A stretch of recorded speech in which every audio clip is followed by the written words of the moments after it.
Formnext is a very exciting place because a lot of new things are being announced, and this is the biggest show for 3D printing in the world. I love Formnext. It's the best show we have in Europe. It's amazing, and there's so many people here. It's just always fun to be here. On the first day we had a networking event, and we teamed up with Dimension, AM Ventures, and Tupsuit, and 3D printing industries, and talked a lot about the development of the market in a very unconventional way, with a little bit of music and a little bit of food. It was very exciting.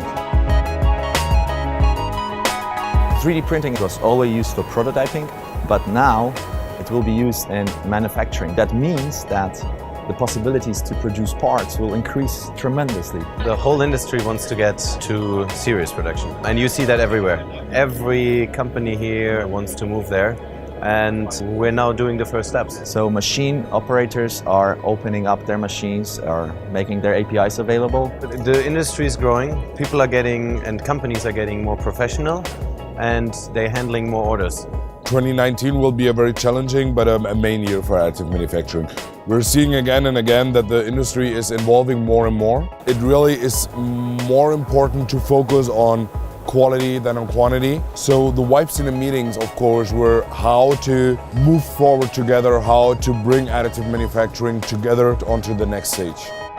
I think we'll see a lot of innovation, we'll see a lot of new products, we'll see a lot of machines, materials, we'll see a lot of software that will help people to move into production. The digital process of producing parts will be increasing in the next 12 months, so I'm super excited.